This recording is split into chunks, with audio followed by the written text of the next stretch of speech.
حمزہ باہر سے آتا ہے تبھی اس کی امی پوچھتی ہے کہ تم کہاں سے آ رہے ہو؟ حمزہ کہتے ہیں میں اپنی کزن سے بات کر کے آ رہا ہوں۔ حمزہ کی امی کہتی ہے کہ تم کون سی کزن سے بات کر کے آ رہے ہو؟ حمزہ کہتا ہے آپ کو پتہ نہیں میری ایک ہی کزن ہے رانی، میں اس سے بات کر کے آ رہا ہوں۔ حمزہ کی امی کہتی ہے تم مجھ سے کیوں بات کر رہے ہو؟ حمزہ کہتا ہے آپ میری بات سمجھنے کی کوشش نہیں کر رہے، آپ مجھے کیوں روک رہے ہو اسے بات کرنے سے؟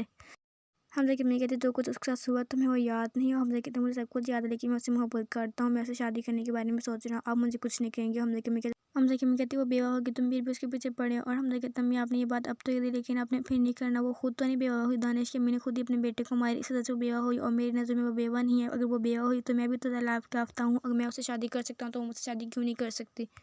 حمزہ کہتا ہے امی آپ میری بات سمجھنے کی کوشش کریں نا، آپ رانی کے گھر والوں سے بات کریں کہ میرے ساتھ شادی کر لیں۔ اور حمزہ کی امی کہتی ہے کہ بیٹا یہ نا امپاسبل ہے، میں کیسے کر سکتی ہوں، میں کس طرح سے بات کر سکتی ہوں، رانی کبھی بھی نہیں مانے گی تم سے شادی کرنے کے لیے، کیونکہ تم نے اس کے ساتھ اچھا نہیں کیا، جب تم نے اس کو چھوڑ دیا تو تم نے پھر ثنا کے ساتھ شادی کر لی اور ثنا کو طلاق دی، تو اس کی یہ بات بالکل اچھی نہیں لگی، تم نے ثنا کے ساتھ شادی کے لی، کیونکہ ثنا کون سی اس کی دوست تھی، ثنا تو اس کی دشمن تھی اور تم نے اس کے ساتھ شادی کری، ثنا کے گھر والوں نے بہت برا کیا اور انہیں یہ بات بالکل برداشت نہیں ہوگی رانی کو، تمہارے ساتھ شادی کبھی نہیں کریں گے، تم میری بات سمجھنے کی کوشش کرو بیٹا، ایسا نہ کرو۔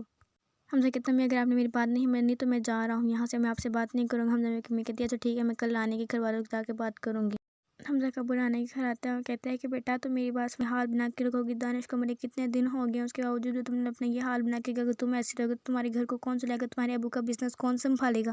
کہتا دانش تو اب مر گیا، اب تم کیا کرو گے، دانش کے بعد کوئی اور تو آفس کو سنبھال نہیں سکتا، تم ہی سب کچھ سنبھالنا پڑے گا۔ حمزہ کی امی کہتی ہے کہ حمزہ کے ابو بالکل ٹھیک کہہ رہے ہیں، اگر تم ہی اس طرح ہو جائے گا تو تمہارے گھر کو کون سنبھالے گا، تمہاری امی تو نہیں سنبھال سکتی وہ ساری، جب تمہارے ابو کی ساری پراپرٹی تمہارے نام پہ، اور کہتے ہیں کہ جب سے دانش مر گیا وہ ساری پراپرٹی تمہارے نام پہ کیونکہ تم دانش کی بیوی ہو۔ اور سعادت کہتے ہیں کہ سعادت وہ اپنی بیٹی کی سمجھانے کی کوشش کرو نا، اپنی حالت کو ٹھیک کرے، وہ تھوڑا سا درست ہو جائے، ایسے کیوں ہوئی بیٹھی ہے، کیوں اتنی خاموش رہتی ہے، کسی سے کوئی بات ہی نہیں کرتی۔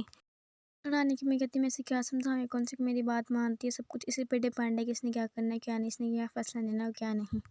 رانی کہتی ہے کہ آپ لوگوں کی بات سن کے میں نے یہ فیصلہ کیا کہ وہ جاب میں سنبھالوں گی، اب میں اس کی مالک بنوں گی اور میں ہی سارا کام دیکھوں گی، آپ کو میری ٹینشن کرنے کی ضرورت ہے اور نہ ہی ہمارے گھر کی۔